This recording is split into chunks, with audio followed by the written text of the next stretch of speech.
天氣都相當之即係燥啊，乾燥啦，咁啊屋企人都個個鉗鉗啊，喉嚨有少少唔係好舒服啊，兩三聲咳啊咁樣，即係總之係喉嚨乾涸啊咁樣。咁啊諗下不如今晚煲個潤啊、清熱降火嘅湯水啦，雪梨甘筍雪耳無花果豬展骨嘅湯。喺街市買咗一嚿豬展骨啦，買咗兩條甘筍啦，就買咗幾個雪梨啦，我估2、3個到啦，到時睇一個煲放得幾多嘢落去啦，咁我2至3個啦。雪耳咁啲雪耳就浸一浸佢啦，浸出之後發到大約係有1碗到咁啊，差唔多喎，少少南北杏，咁啊2粒蜜棗、幾片薑、1塊果皮，咁另外有一紮無花果，呢度就2、4、6、8個夠噶啦，咁啊就咁多材料啦。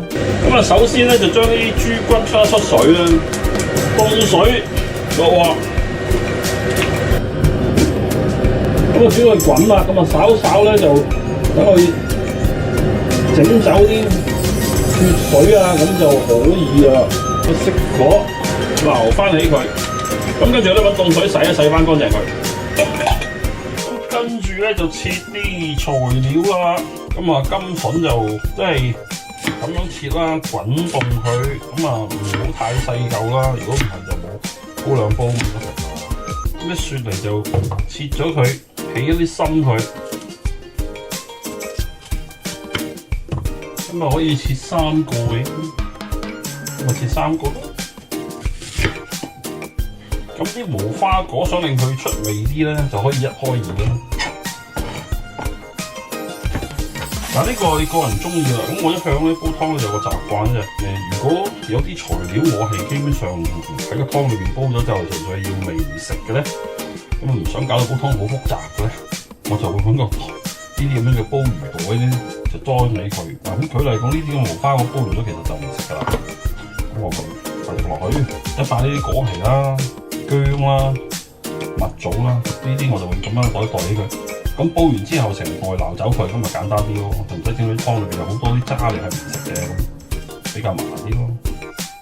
咁另外啲南北杏倒埋落去，雪耳，跟住可以加水，8成滿到啦，差唔多，因為陣仲要加排骨。咁我首先大滾水煲滾佢先，咁佢大滾啦，咁呢個時候就可以落埋啲排骨落去嘅咩？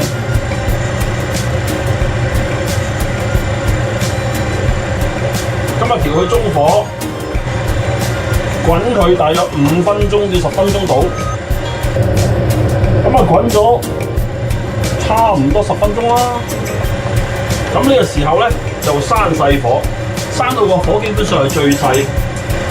然後咧就冚住佢，大約都要熬翻佢1個鐘度咯。